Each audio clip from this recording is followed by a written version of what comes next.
로 넘어가는데요.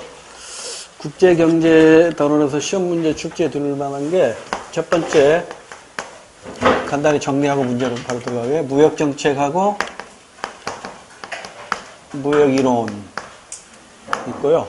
두 번째가 환율의 결정 및 변동의 효과 출제될 수 있고요. 세 번째 국제 수지의 내용, 국제 수지의 내용. 그 다음에 네 번째로 본다면 WTO 체제, 이게 세계 경제 체제죠. WTO 체제의 특징 정도. 그래서 이제 출제가 되는데 어디서 어떻게 출제될지 모르니까 얘도 한 문제 나왔었고 나올 수 있고 예. 그 다음에 환율, 국제 수지 하나, 둘, 셋, 넷, 다섯 개 중에 어디서 나올지 몰라요. 그래서 다 정리를 기본적인 건 하셔야 되는데 무역 정책은 둘로 나눠지죠. 자유무역 정책하고 보호무역 정책이에요. 그런데 오늘날 선진국에서 이게 선진국에게 유리하고 보호무역 정책은 후진국에 유리한데 선진국이 오히려 보호무역을 강화하고 있어요. 이걸 신보호주의라고 해요. 이 신보호주의는 석유파동 이후에 등장하게 되죠. 스태그플레이션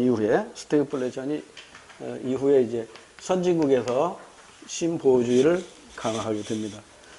이 자유무역은 수출 수입을 자유롭게 하자는 거잖아요. 근데 보호무역은 수출은 장려하지만 수입은 규제해요. 그래서 이 보호무역주의는 누구를 보호하게 한 거냐면 국내 유치산업을 보호하게 한 거예요. 유치산업이란 게 유치원 다니는 어린아이와 같이 연약한 산업, 이걸 보호하자는 거예요. 그래서 국내 유치산업을 보호하기 위한 보호 수단이 있겠죠. 보수단. 그게 크게는 관세가 있고요. 또 하나는 비관세가 있는데 요거 가지고 출제가 됐다고요. 우리 시험 문제에서도. 관세를 부과했을 때 그 효과가 어떻게 나타나는가. 그래서 이 관세 부과 효과는 출제 될만 합니다. 우리 문제 풀다가 나올 거예요. 관세 부과 효과 그래프로 출제가 됐으니까. 그 다음에 이 비관세는 관세가 아닌 거죠. 대표적인 게 이제 수입 할당제 같은 거죠. 수입 할당제. 이른바 쿼터 시스템이라고 그러죠. 그런 것들이고요. 그래서 이건 이제 문제 풀면서 이거 다시 설명드릴게요. 관세 부과. 그 다음에 이제 또 우리가 무역이론을 또 빼놓을 수가 없는데 이 무역이론은 굉장히 다양하게 유형이 많은데 우리 시험범위에 들어가는 것은 두 가지만 아시면 돼요. 그래서 처음에 등장했던 그 아담 스미스에 의해서 완성이 되었던 절대 우위론이 있어요. 절대 생산비설이라고도 해요. 그 다음에 이걸 발전시킨 게 비교 생산비설, 비교 우위론이라고 해요. 그래서 이 절대 우위의 개념하고 비교의 개념을 알아야 이것은 이제 계산 문제 대비해야 돼요. 그래서 계산 문제를 대비할 때 매트리스 표를 가지고 출제하기도 하고요. 아니면 이 생산 가능 곡선 가지고 출제하기도 해요. 그래서 두 가지 다 우리가 공부를 해놔야 됩니다. 어떻게 출제될지 모르니까. 매트리스 표로 출제되었을 때하고 생산 가능 곡선으로 출제됐을 때의 문제 푸는 접근 방법이 조금 다르거든요. 그래서 그걸 우리가 완벽하게 이해하시면 되고요. 그 다음에 이제 이 환율의 결정. 환율의 결정 방법에 결정 방법 들어가기 전에 표시 방법을 먼저 알아야겠죠. 환율을 표시하는 방법은 의화를 기준으로 표시할까요? 자국화폐를 기준으로 표시할까요? 의화 기준으로 표시합니다. 그래서 의화 기준 표시. 의화 기준으로 표시를 해요. 그러니까 우리나라로 말한다면 원 퍼 달러 이런 식으로 표시가 된다고요. 그러니까 달러 하나당 자 의화를 기준으로 하는 거죠. 달러 하나당 1,000원이야 이렇게 1,000원 퍼 달러 이런 식으로 표시를 한단 말이에요. 일본은 어떻게 될까요? $1000 이런 식으로 표시가 되겠죠. 항상 이 뒤에 있는 게 외화고 앞에 있는 게 자국화폐예요. 앞에 있는 게 자국화폐. 그래서 이 달러 환율 이렇게 표현하는 것이죠. 달러 환율이 1000원에서 2000원으로 가면 환율이 오른 거잖아요. 그죠? 그럼 환율이 오른 만큼 우리나라 돈 가치는 하락한 거라고요. 상대적인 거니까요. 그럼 이렇게 환율을 이렇게 표시하는데 결정 방법은 달라요. 고정환율 제도가 있고 변동환율 제도가 있거든요. 근데 우리나라는 변동환율 제도를 채택하고 있어요. 북한은 고정환율 제도예요. 그래서 사회주의 국가는 대부분 고정환율 제도고 자본주의 국가는 변동환율 제도라고요. 그러니까 이 환율을 고정환율 제도는 정부가 정해요. 근데 변동환율 제도는 정부가 정하는 게 아니라 시장에서 결정돼요. 어떤 시장일까요?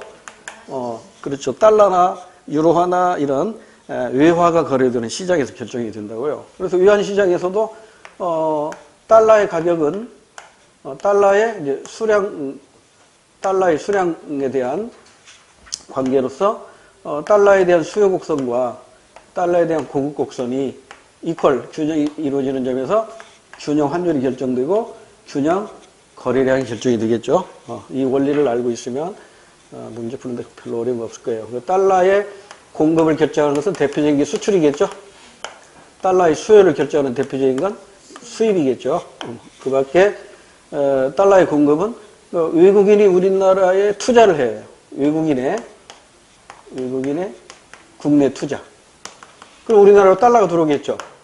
외국인의 국내 여행. 달러가 들어오겠죠. 외국인의 국내 유학. 그 다음에 교포의 국내 송금 등에 의해서 외화의 수요가 공급이 결정이 되잖아요. 외화의 수요는 수입, 그 다음에 내국인의 해외 투자, 내국인의 해외 여행, 내국인의 해외 유학, 내국인의 해외 송금 등에 의해서 외화가 필요하단 말이에요. 외화의 수요가 발생한다고. 그래서 수요가 많아지면 어떻게 돼요? 수요가 많아지면 환율은 오르면서 거래량도 늘어나겠죠. 수요가 감소하면 환율을 하락하면서 거래량 감소하겠죠. 원리는 똑같아요. 공급이 증가하면 환율을 하락하겠죠. 거래량 증가하고요. 공급이 감소하면 환율이 오르면서 거래량도 감소하겠네요. 일반 재화 시장에서의 원리하고 다 똑같아요. 그런데 이제 그 다음에 이렇게 환율이 변동될 때 환율 변동의 효과, 여기 시험 문제 잘 나오잖아요. 그죠? 특히 환율이 인상되면 어떤 경제적 효과가 나타나는가, 요거 문제 풀면서 제가 설명을 드릴게요. 지금 다 설명할 수 없으니까. 특히 환율 인상의 효과가 시험 문제 자주 나왔고, 환율 인하 효과는 좀 드물게 나와요. 그러니까 환율 인상의 효과를 이해하시면 환율 인하는 반대로 생각하면 되거든요. 근데 시험 문제는 이 환율 인상이 한 90% 주체가 된다면 이게 10%니까 이것만 제대로 공부하시면 이것도 쉽게 맞을 수가 있어요. 그 다음에 이제 국제수지, 이 국제수지표를 만들어야 되는데 이 국제수지표도 나라마다 그 패턴이 다르면 안 되잖아요. 그래서 이것도 IMF에서 정했어요. 국제수지표를 만들 때는 이렇게 정해 하고 국제수지표는 이렇게 정하라고 해가지고 크게 셋으로 나눠줘요. 첫 번째가 경상수지, 두 번째가 자본 및 금융계정, 세 번째가 오차 및 누락이에요. 그리고 그걸 작성할 때, 국제수지표를 작성할 때 IMF에서 정했어요. 이거 다 더했을 때 0이 되게 작성하라 이렇게 정했어요. 이것을 국제수지표의 항등식 이렇게 표현해요. 항상 0이 되도록 작성해야 됩니다. 그러면 이것도 지금 다 설명하려면 너무 시간 많이 걸리니까 문제 풀면서 설명을 드릴게요. 여기에는 4가지가 있어요. 여기에는 2가지가 있고요. 이건 무시해도 되고요. 그 4가지가 뭐냐면 상품 수지, 서비스 수지, 본원 소득 수지, 경상 이전 수지 이렇게 되거든요. 그래서 요 내용들에 어떤 것들이 있느냐 이것도 문제 풀면서 제가 설명을 드릴 것이고요. 그 다음에 자본 및 금융계정 두 가지가 있어요. 자본수지하고 금융계정이 있다고요. 자본수지는 두 가지밖에 없으니까 문제 풀이하면 소개하기로 하고요. 그다음에 여기서 또 신경 쓸 게 하나 있어요. 조정항목이라는 게 있는데 그것도 문제 풀면서 설명을 드릴게요. 이걸 전부 합쳐서 0이라는 건 결국은 수입과 지출이 균형을 이루었다 이런 얘기잖아요. 그래서 이 국제 수지에서 가장 이상적인 것은 균형입니다. 근데 현실적으로는 어때요? 흑자가 나타나기도 하고 적자가 나타나기도 해요. 흑자도 바람직하지 못하고요. 적자도 바람직하지 못해요. 흑자는 왜 바람직하지 못하냐면 국내 물가만 올려요. 적자는 나라의 신인도를 떨어뜨려요. 그래서 흑자도 바람직하고 적자도 바람직하지 못하는데 적자가 더 바람직하지 못합니다. 가장 바람직한 건 균형이에요. 그러니까 흑자 봐가지고 그 흑자를 외국에다 투자하는 거예요. 외국에 유전도 사고 뭐 이렇게 얼마나 좋아요. 그렇게 못하니까 문제인데 그런 내용들이 이제 우리 시험 문제와 관련해서 정리해야 할 거고요. 그 다음에 이제 이 WTO 체제 이게 가트 체제가 바뀐 거거든요. 이게 1995년에 이 가트 체제에서 WTO 체제로 바뀌어요. 그러면서 세계 경제 질서가 달라진다고. 어떻게 달라지는가? 이 정도가 시험법입니다. 그래서 문제 풀면서 하나씩 이와 관련된 내용을 다시 한번 정리하자고요. 자, 1번 문제. 다음은 두 나라 사이의 교역에 대한 자료이다.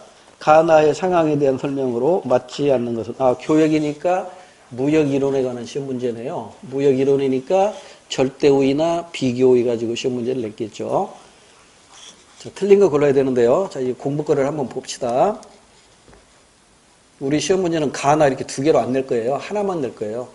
왜냐하면 이건 지금 2분에 푸는 문제거든요. 이거 우리가 푸는 문제는 1분에 풀어야 하기 때문에 가 하나만 가지고 출제하거나 나 하나만 가지고 출제하거나 그럴 거예요. 우리는 공부거리로 두 개 다 한번 공부해보자 이 말입니다.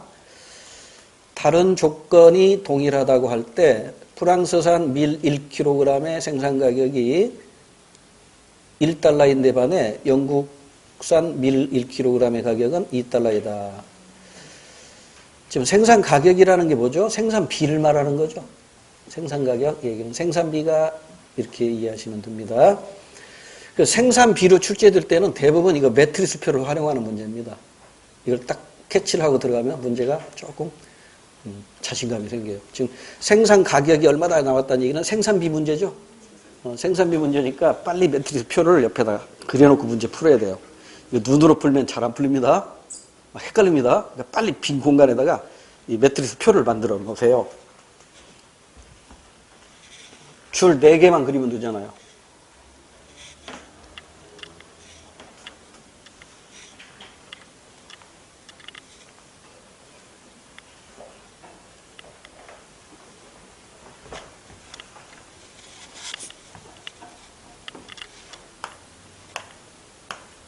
여기 줄 4개만 그리면 돼요.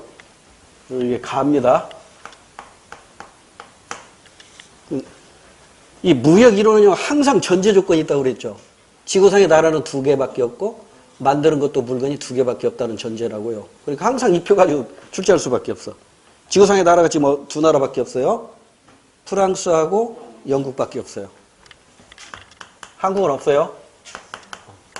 지금 지구상의 나라는 2나라밖에 없습니다. 이런 전제하에서 문제가 출제가 돼요. 그 다음에 밀이죠. 일단 밀을 생산하는데 단위는 생산 가격이니까 생산비로 이해하셔야 됩니다. 이 단위가 생산비로 주어질 때가 있고요. 생산량으로 주어지거나 둘 중에 하나입니다. 근데 생산비로 주어지면 이 매트리스표를 활용하는 게 빠르고요. 이게 생산량으로 주어지잖아요. 생산량으로 주어지면 빨리 생산 가능 곡선을 그려놓고 풀어야 돼요. 생산 가능 곡선 아시죠? 자, 그러면 밀 1kg 생산하는데 프랑스는 1달러예요. 1달러. 영국은 2달러예요. 자, 그러면 상품에다 포인트를 맞추라고 그랬죠. 밀을 생산하는데 어느 나라가 싸게 만들어요? 프랑스가 싸게 만들죠. 이걸 우리는 아담 스미스식으로 표현할게요. 프랑스는 밀 생산의 절대 우위에 있고 영국은 절대 열위에 있다. 이렇게 표현하는 거예요. 생산비가 싸면 절대 우위, 생산비가 비싸면 절대 열위 이렇게 표현하는 겁니다. 근데 이제 그 다음에 가번을 보시면 프랑스에서는 이제 감자가 나왔어요. 지금 지구상에는 생산하는 물건이 몇 개밖에 없다? 2개밖에 없으니까 밀하고 감자밖에 없는 거예요. 프랑스는 1kg당 5달러 든대요. 5달러로 생산할 수 있고요. 영국은 1달러래요. 1달러로 생산할 수 있대요. 자, 그러면 감자만 놓고 볼 때 영국이 훨씬 싸게 만들죠? 그러면 영국은 감자 생산에 절대 우위에 있고 프랑스는 절대 열위에 있는 겁니다. 그러면 절대 우위 상품이 프랑스는 밀이죠. 영국은 감자죠. 서로 다르죠. 그러면 이 절대 우위에 의해서 무역이 성립하기 때문에 비교우위까지 갈 필요가 없어요. 그리고 절대 우위나 여기서는 비교우위나 같은 개념이 돼버려요. 다시 말해서 프랑스는 밀 생산에 절대 우위도 있고 비교 우위도 있어요. 영국은 감자 생산에 절대 우위도 있고 비교 우위도 있어요. 다시 말해서 절대 우위 상품이 서로 각각 이렇게 다를 때에는 동시에 비교 우위도 있는 거예요. 이게 가그림입니다. 그러니까 절대 우위로 무역이 성립되니까 비교 우위까지 판단할 필요가 없어. 그냥 절대 우위 상품이 비교 우위 상품인 거야. 이해됐죠? 그런데 나번을 보세요. 나번은 역시 프랑스하고 지구상에 두 나라가 있고 두 가지 물건만을 만들어요. 그리고 1번 문제 하나만 제대로 이해하면 나머지 문제는 다 풀 수 있어요. 원리는 똑같으니까. 자, 나번 보세요. 프랑스산 감자 1kg 생산 가격은 10달러. 아니다. 감자지. 밀은 똑같으니까 그대로 써야겠네요. 밀 1달러, 2달러. 밀은 어느 나라에 절대 우위가 있어요? 프랑스에 절대 우위가 있어요. 감자 나번을 보면 프랑스산 감자 1kg당 생산 가격은 10달러. 영국은 15달러. 영국은 15달러. 자, 이제 감자로 넘어옵니다. 자, 밀은 프랑스에 절대 우위가 있었죠. 감자는 어디에 절대 우위가 있어요? 역시 프랑스에 절대 우위가 있네요. 그러니까 절대 우위가 모두 어느 한 나라에 있잖아요. 이때는 이제 다시 뭘 따져야 된다? 비교 우위를 따져야 돼요. 비교 우위. 그럼 비교 우위를 따질 때는 어떻게 따지냐면 이렇게 따져야 돼요. 자, 프랑스는 영국보다 밀도 싸게 만들고 감자도 싸게 만들잖아요. 근데 얼마나 더 싸게 만드는가 그 비율을 비교해 보는 거예요. 그게 비교의 개념입니다. 보세요. 2달러 가지고 만드는 걸 1달러로 만드니까 반값에 만드는 거죠. 근데 얘는 반값보다 더 크네. 이 반값이면 7.5가 돼야 되는데 반값보다 더 많이 들잖아. 이게 어느 게 더 싸게 만드는 거예요? 프랑스는 밀의 비교의가 있는 거예요. 그러면 비교의는 항상 상대적이에요. 프랑스에서 밀이 비교의가 있으면요, 볼 것도 없이 감자는 영국에서 비교의가 있는 거예요. 그러니까 비교의는 항상 반대로 나타납니다. 그리고 이제 비교의를 계산해 보니까, 비교의를 따져 보니까, 프랑스는 어느 상품? 밀의 비교의가 있어요. 영국은 당연히 반대 상품인 감자의 비교가 있어요. 그러면 절대 우위로는 무역이 성립했어요, 안 했어요? 무역이 성립하지 않죠. 무역을 성립할 수 없지만 비교 우위를 따져보니까 이렇게 무역하면 되잖아요. 이때는 이제 무역이 성립되는 거란 말이에요. 그래서 이 두 표에서 우리는 뭘 할 수 있냐면 절대 우위와 비교 우위의 개념을 알 수 있어요. 절대 우위로 끝나면 비교 우위까지 갈 필요 없이 절대 우위 상품이 곧 비교 우위 상품이 되는 거예요. 근데 절대 우위가 어느 한 나라에 집중돼 버리면 이때는 이제 비교율을 따져야 된다고요.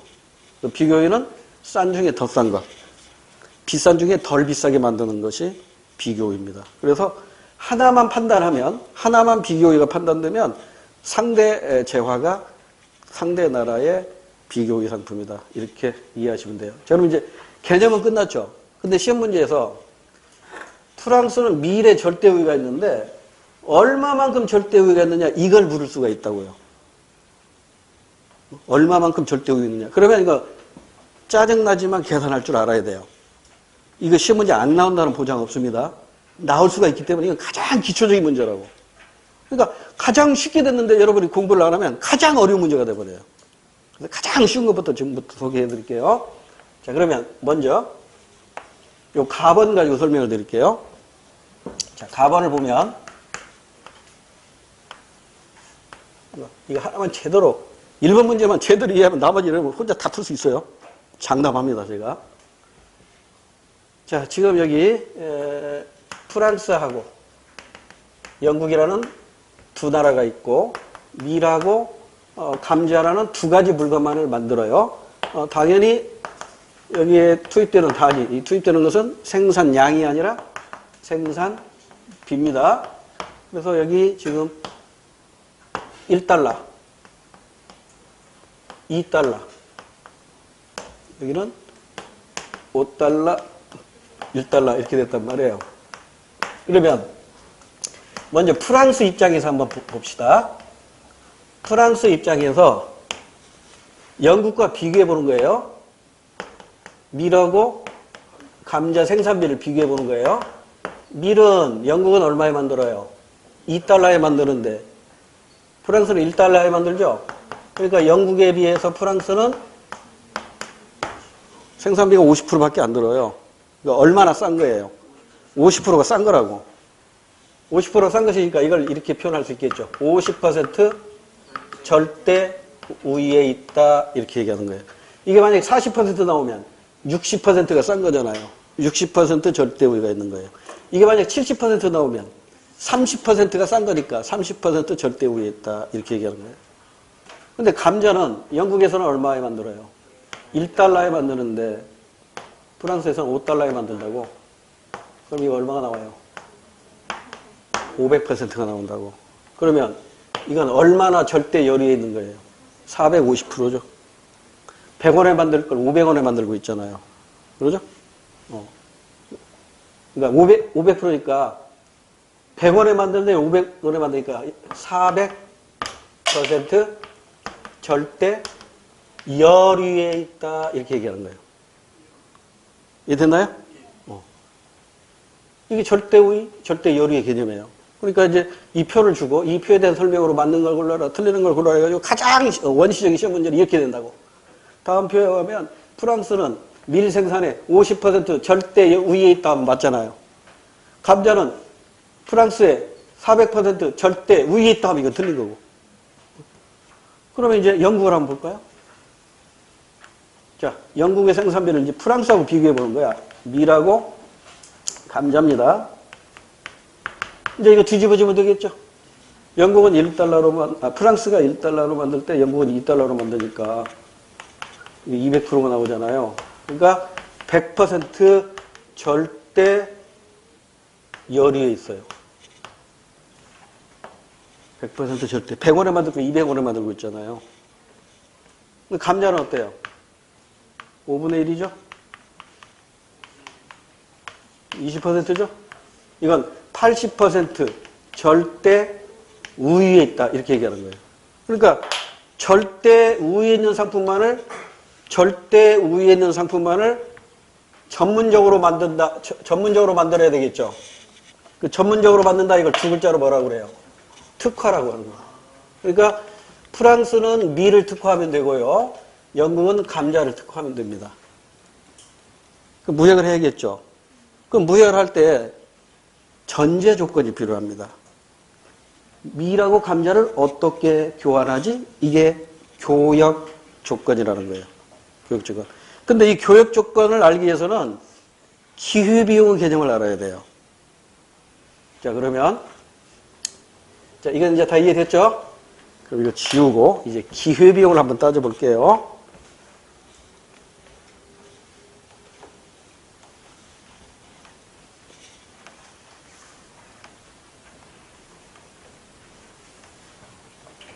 자, 먼저 밀 한 단위를 생산할 때 폭이 드는 양, 그게 기회비용이잖아요.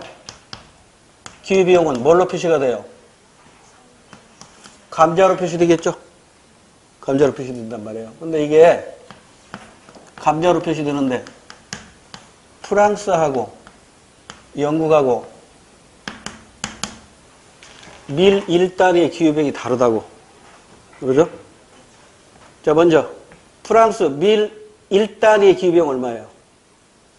이 얘기는 무슨 얘기냐면 영국 보지 마세요. 프랑스만 보세요. 프랑스에서 밀 하나 만드는데 1달러 들죠? 그럼 1달러 가지고 감자를 만들면 감자는 몇 개 만드는 거예요?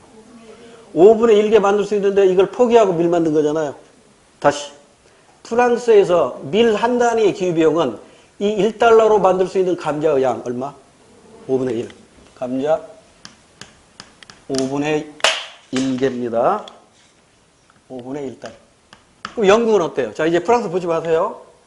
영국은 밀을 하나 만들 때 2달러 든다고.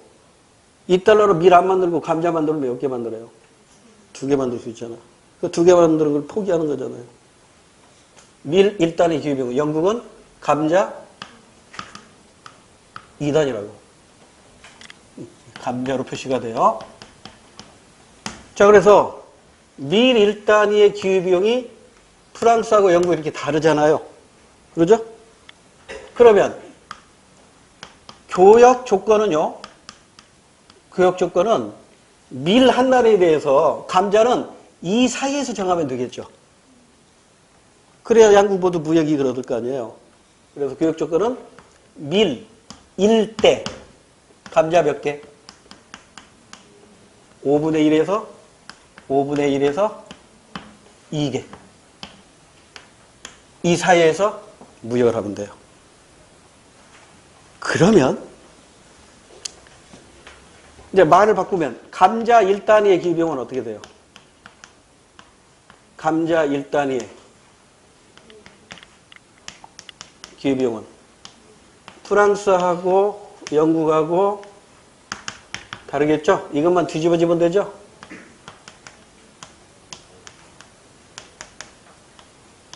이렇게 되잖아요. 이렇게 된다면 그 교역 조건의 범위도 밀이 아니라 이제 감자 1단위를 기준으로 한다면 밀은 2분의 1에서 5단위 안에서 결정되면 되겠죠? 이것만 다 뒤집으면 돼요. 여기까지 다 공부했던 거잖아요. 그러죠? 그러면 이 경우에 교역 조건이 1대1이라면 라고 가정했을 때 무역이익은 프랑스는 무역이익이 얼마고 영국은 무역이익이 얼마일까요? 이것도 눈으로 바로 나와야 되죠. 이게 숙달돼야 된다고. 자, 무역이익이니까 자, 교역조건 1대1로 가정했어요. 영국 보지 마세요. 프랑스만 보세요. 자, 프랑스 뭐만 만들면 돼요? 밀만 만들면 되죠. 그러죠? 그러면 감자 5달러를 감자 만들지 말고 밀에 투입을 해봐요. 그럼 1달러로 감자 하나 만들어 놓고 몇 달러 남아요? 4달러 남죠. 4달러 가지고 다시 밀 만들면 몇 개 만들어요? 4개 만들어요. 밀. 4단위가 교역조건 1대1일 때 무역이익이에요. 자, 이제 영국. 영국의 무역이익. 자, 이제 프랑스 보지 마세요. 프랑스 보지 마세요. 영국 뭐만 만들면 돼요? 감자만 만들면 돼요. 밀에 몇 달러 투입되죠? 2달러. 이거 뽑아가지고 감자에 투입하면 1달러로 감자 하나 만들어 놓고 몇 달러 남아요? 1달러 남아요. 이 1달러로 다시 감자 만들면 몇 개 더 만들어요? 하나 더 만들어요. 감자 하나 더 만들어서 사용할 수 있어요. 이게 영국에서의 무역이익이에요. 그러면 두 나라의 무역이익이 다르죠? 밀하고 감자의 가치가 같다고 보면 프랑스는 밀 4개나 무역이익을 얻는데 영국은 감자 하나밖에 무역이익을 얻지 못해요. 그러면 열받겠죠. 그러면 어떻게 요구할까요? 야, 교역 조건 바꿔. 이렇게 요구하겠죠? 이걸 우리는 무역 마찰이라고 합니다. 그래서 이렇게 무역이익이 서로 차이가 나타나면 이로 인해서 무역 마찰. 그래서 심하면 전쟁까지 일어납니다. 자, 여기까지 일단 절대 우위 하나 끝났어. 근데 이건 잘 시험 문제 안 내. 왜? 너무 쉬우니까. 근데 의외로 이렇게 쉽게 내버리면 어렵게만 공부했다가 시험 문제 탁 나버리고 당황한다고. 자, 이게 가장 기본적인 거예요. 가장 기본적인 거. 오케이? 이때 이 교육 조건은 두 나라 모두 무역 이익을 얻을 수 있는 교육 조건이라는 거 아시죠? 영국도 무역 이익을 얻고 프랑스도 무역 이익을 얻을 수 있는 양국 모두 무역 이익을 얻을 수 있는 교육 조건이 이 범위 안에서 결정돼야 된다고. 그러니까 1대1인 경우에 교육이 성립해야 안 해요. 성립하잖아. 그리고 무역 이익이 이렇게 생기잖아. 그러죠? 그래서 얘기를 조금 어렵게 되면 이제 교육 조건을 바꾼다고요. 2대3, 뭐 3대4 이런 식으로 바꾼다고. 그럼 좀 문제가 조금 어려워져. 근데 우리 문제에서는 그렇게까지 어려운 문제 내려면 1분 안에 못 풀어요. 그래서 이 정도만 알고 있어도 우리 시험에서 웬만한 문제는 다 커버가 됩니다. 그럼 여기서 조금 더 발전하려면 이건 절대우위잖아요. 근데 시험 문제는 비교위 가지고 더 많이 출제한다고. 그래서 비교위, 이제 나번 가지고 설명을 드릴게요. 나번. 자, 이거 지우고 이제 나번 이해하자고요.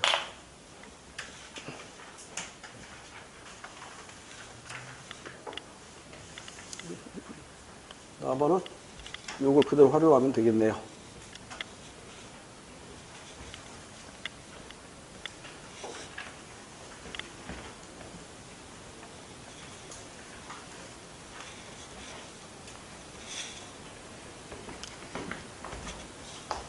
자, 요 나번 그림을 보면 먼저 절대우위를 한번 따져봅시다. 프랑스 절대우위와 비교우위를 따져보는데 밀하고 감자를 생산비를 영국과 비교해 보자고요. 영국은 2달러에 들죠. 맞지? 프랑스는 1달러잖아요. 그러니까 이거 똑같지? 아까하고 똑같아요. 50% 절대 우위에 있어요. 이제 감자는 영국은 15달러에 만드는데 프랑스는 10달러에 만들어요. 그럼 이게 3분의 2죠? 200 나누기 6이니까 얼마예요 이게? 이게 3분의 2, 200 나누기 3이니까 36, 18, 36, 18, 36, 18 이렇게 나가네. 그러니까 약 33% 절대 우위에 있는. 어라? 두 개 모두 절대 우위에 있잖아요. 둘 다 싸게 만들잖아, 프랑스가. 그러니까 절대 우위론에 의하면 영국하고 무역할 필요가 있어요, 없어요? 없지.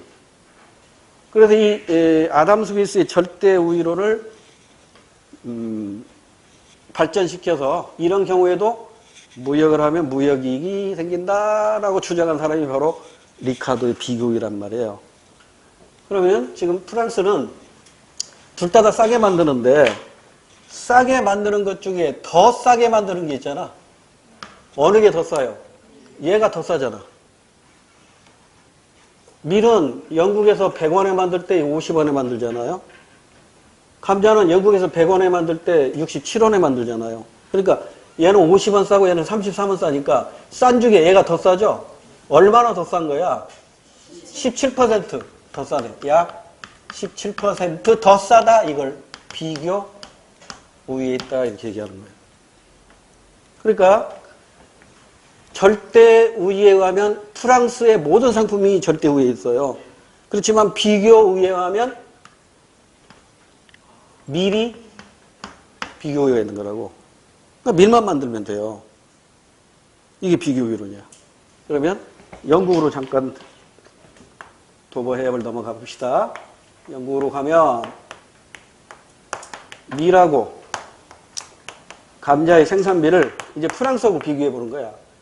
프랑스는 1달러로 만들 때 영국은 2달러로 만들잖아요. 그러니까 이렇게 되니까 100원에 만든 걸 200원으로 만드니까 이거 100원 더 비싸잖아요. 100% 절대 열위에 있어요. 절대 열위. 감자는 프랑스에서 10달러로 만들 때 영국은 15달러로 만들어요. 이것도 비싸게 만드네. 이거 얼마야? 150이네? 150이니까 이건 50% 더 비싼 거야. 절대 열위에 있어. 둘 다 비싸지만 비싼 중에 뭐가 덜 비싸냐고. 얘가 덜 비싸다고. 얘가 덜 비싸. 비싼 중에 얘가 덜 비싸다고. 얼마나 덜 비싸요? 얘하고 차이. 50% 비교 우위에 있는 거야. 무엇에? 감자에. 여기는 얘는 밀이고. 그러니까 비교의 상품 항상 상대적이라니까. 감자. 그래서 이 표를 주고 이제 쉽게 문제를 출제할 때는 이렇게 해. 프랑스는 밀 생산에 50% 절대우위 있다. 5. 프랑스는 감자 생산에 33% 절대우위에 있다. 5. 프랑스는 밀 생산에 약 27% 비교우위 있다. X. 이런 식으로 출제한단 말이에요. 그다음에 영국은 밀은 절대우위 100%, 감자는 절대열위 50%. 그래서 비교해보니까 감자가 50% 비싼 중에 덜 비싸. 50% 비교 우위에 있다. 이렇게 얘기하는 거예요. 자, 그러면 이번에는 교역 조건의 범위를 알아야겠지. 두 나라가 이제 무역을 하고자 할 때는 교역 조건의 범위를 알아야 1대1로 할 것인지 2대3으로 할 것인지 결정할 거 아니에요. 그러면 그 양국 모두 무역 이익을 얻을 수 있는 교역 조건의 범위는 기회비용을 알아야 된다고 그랬죠. 자, 그러면 이제 기회비용으로 가볼게요. 자, 요거 이제 다 이해했을 테니까 없어도 되고.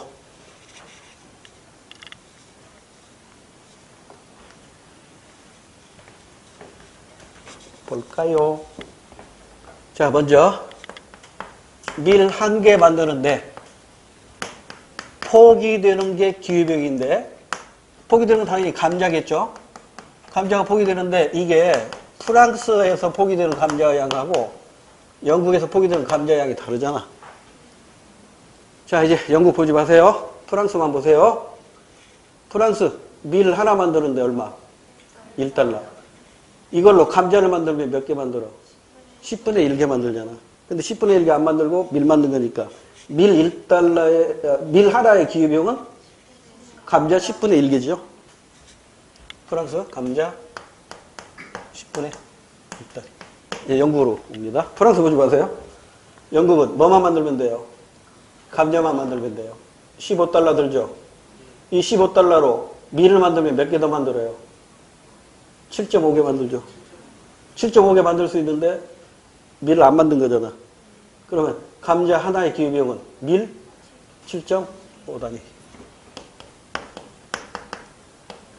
이렇게 되네. 그러면 양국 모두 무역이익을 얻을 수 있는, 양국 모두 이익을 얻을 수 있는 교역 조건의 범위는 얼마일까요? 밀 하나에 대해서 감자는 몇 개? 얘하고 얘 사이야. 10분의 1에서 7.5. 이 범위 내에서 무역을 하면 됩니다. 됐지요? 어디 좀 이상한 것 같다? 해놓고 보니까 여기 하나,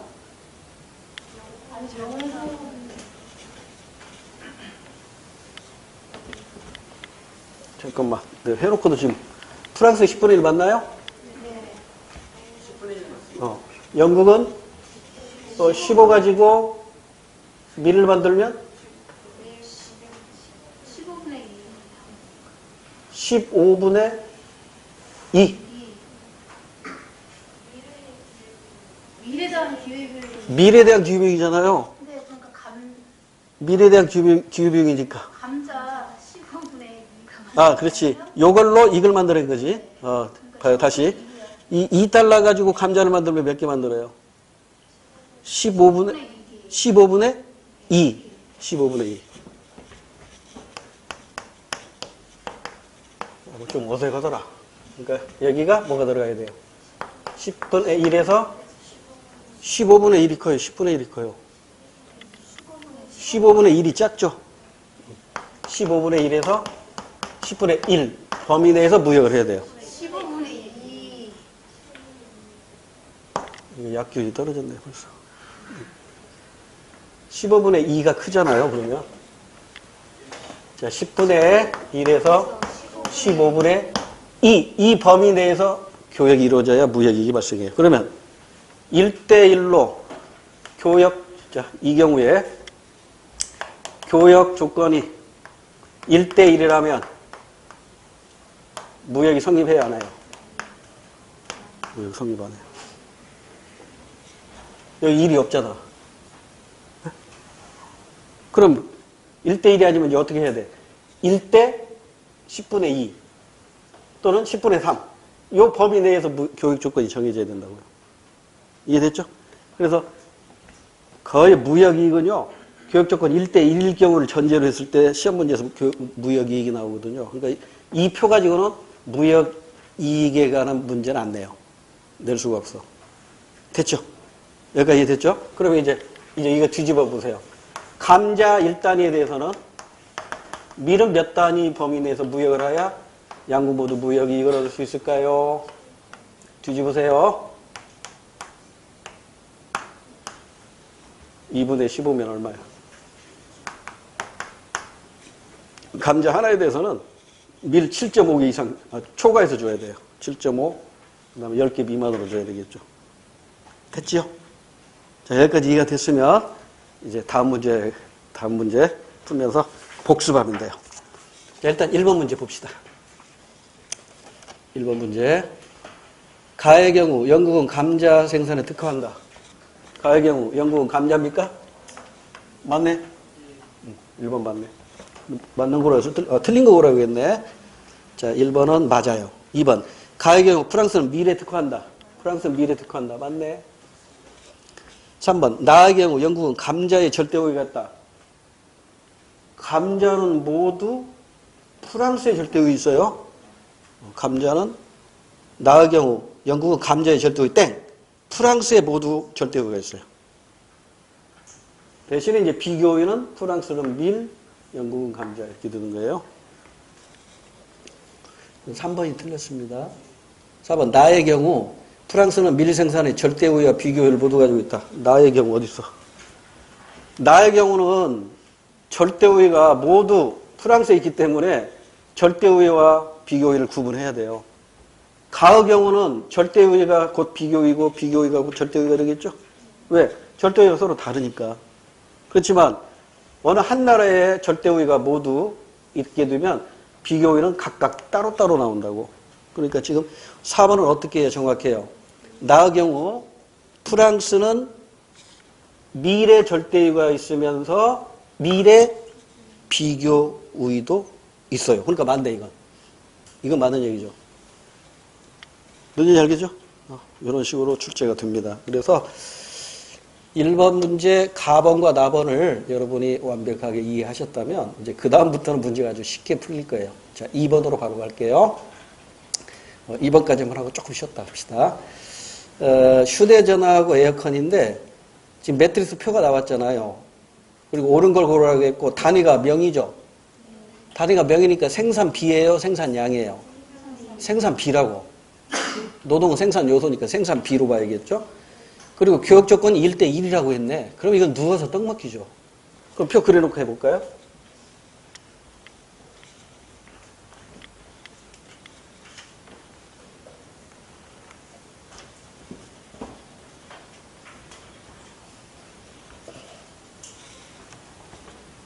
자, 매트리스 표 그려놓고 전형적인 문제예요. 우리 문제에서도 이런 유형의 문제가 출제가 되고 있으니까요. 여기 A국이 있고 지구상에 두 나라밖에 없다고 그랬어요. 그 다음에 두 개밖에 안 만들어요. 휴대폰하고 전화기인가요? 에어컨이구나. 그 다음에 단위는 노동이에요. 단위는 노동이니까 이게 생산비라고요. 생산비니까 작을수록 절대오위도 있고 비교오위도 있는 거예요. 자, 그러면 먼저 포인트는 제일 문제 풀어나갈 때 제일 먼저는 국가에다 포인트를 두라고 했어요. 상품에 포인트를 두라고 했어요. 상품에다 포인트를 두란 말이에요. 상품. 그러니까 휴대폰 여기다 포인트를 맞추고 A국은 10명이서 만들고 B국은 8명이 만든대. 그러면 당연히 B국이 훨씬 싸게 만드는 거잖아요. 노동이 2명이 전략된 거잖아. 그러죠? 이걸 뭐라고 표현한다? 휴대폰 생산에 있어서 A국은 절대 우위에 있고, B국은 절대 우위에 있고, A국은 절대 열위에 있다. 이렇게 표현하는 거예요. 그 다음에 에어컨을 보니까, 자, 에어컨에다가 초점을 맞추고, A국은 12명 있어야 만드는데, B국은 5명 있으면 만들어. 역시 B국에 절대 우위가 있네. 그러니까, 어느 한 나라의 모든 상품의 생산비가 싸니까, 절대 우위에 있으니까, 절대 우위론에 의하면 무역이 성립되지 않는단 말이에요. 그럼 이제 비교율을 따져야 된다고. 그럼 비교율을 따지면 싸게 만드는데 얼마나 더 싸게 만드느냐를 따지면 돼요. 휴대폰은 2명 전략됐어. 에어컨은 7명 전략됐네. 얘가 훨씬 더 많이 전략됐잖아요. 그럼 이렇게 서로 상대적인 상품에 비교율가 있는 거라고. 여기서도 마찬가지야. 시험 문제에서 A국이 휴대폰에 비교율가 있는데 얼마나 비교율가 있느냐 이렇게 물어볼 수 있다고. 그러면 짜증내지 말고 계산할 줄 알아야 돼요. 이게 가장 기본적인 문제니까. 자, 그럼 A국의 생산비를 B국하고 비교해보세요. 휴대폰, 에어컨. 휴대폰, B국은 8명, A국은 10명. 이거 얼마 나와? A국이 다 비싸게 만드네. 500 나누기 4. 요거 4로 드네. 25. 125. 25% 절대 열위에 있네. 에어컨은 5명일 때 12명. 5, 20. 24. 240이죠? 140% 비싸네. 그래서 이거 두 개 비교하니까 어느 게 더 싸요? 비싼 중에 이게 덜 비싸잖아. 그래서 휴대폰의 이 차이가 얼마야? 115% 비교율이 있어요. 뭐가? 휴대폰. 볼 것 없이 이제 B국은 에어컨에 비교율이 있겠죠? 자, 이것도 계산할 줄 알아야 돼요. 휴대폰, 에어컨. 이거 뒤집으면 돼. 10분의 8. 12분의 5. 이거 얼마 나와요? 20% 싸네. 절대 우위. 얘는 얼마 나와요? 500을 12로 나눴어. 이거 일단 2로 나누면 6. 50. 또 2로 나누면 25. 25 이거 다나? 4 9단 다 잊어버렸어요. 이거 얼마 나와? 5, 5, 25 이 올라가고 125를 3으로 나눠야 되네요. 3, 4, 12. 6은 안 되고 3, 1은 3, 6, 3, 6, 18, 3, 18, 30, 42로 합시다. 42. 42.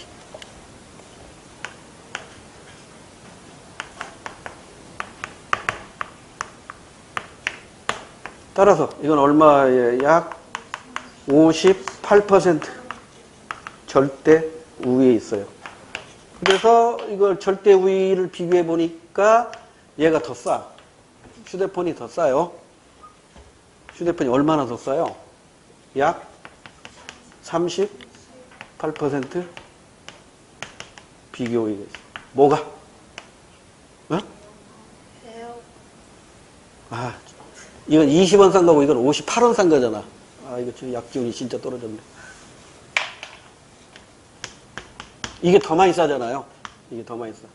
그러니까 에어컨에 약 38% 비교가 있는 거예요. 이해됐죠? 20원 싼 것보다 58원 싼 것이 더 싸잖아. 여기는 이제 비싼 거니까. 140원 비싼 것보다 25원 비싼 것이 덜 비싼 것이고. 그러죠? 됐죠? 그렇게 비교의 상품이 서로 다르단 말이에요. 그러니까 이걸 물어볼 수도 있으니까 이거 계산하는 방법도 알아두시라고요. 이걸 물어볼 수 있으니까. 최근에는 이걸 물어보는 문제가 안 나왔다고요. 이게 옛날 고전이야, 고전. 옛날 문제라고. 근데 우리 임용시험에서 옛날 문제 딱 끄집어다 이거 내버리면 당황한다고. 왜? 이게 우리가 안 접해봤으니까. 그리고 대부분의 수험서에서도 이걸 잘 설명을 안 해놓고 있거든. 왜? 다 안다고 생각하고 설명을 안 해놓고 있는 거라고. 그러니까 이 흐름을 잘 기억해 두세요. 자, 그럼 이제 2번 문제 풀 수 있겠죠. 자, 이거 풀기 전에 하나 더. 이 교육 조건은 법이 아까 얼마였지? 1대1이라고 그랬죠. 교육 조건이 이미 문제에서 주었어요. 1대1이라고 주었으니까 무역이익 알 수 있어요, 없어요? 있죠. 무역이익을 알 수 있죠. A국의 무역이익하고 B국의 무역이익을 알 수 있어요.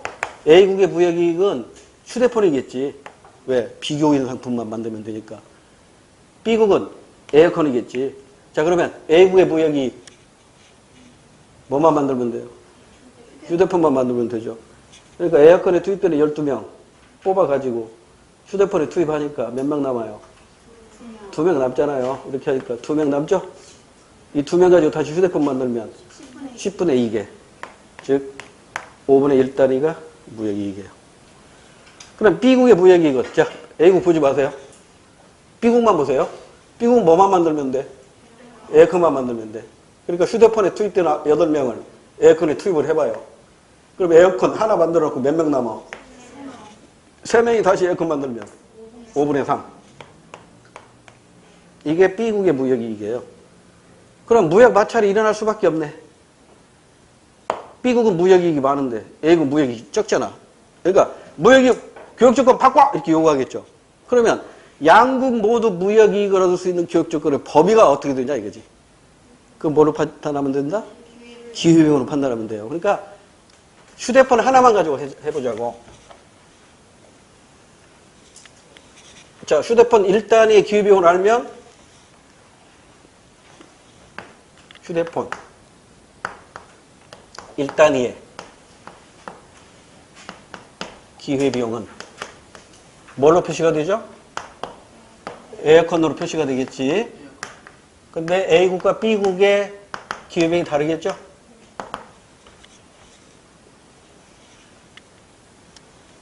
자, 이번에 이제 무역으로 나오면 여러분 100% 맞아야 됩니다.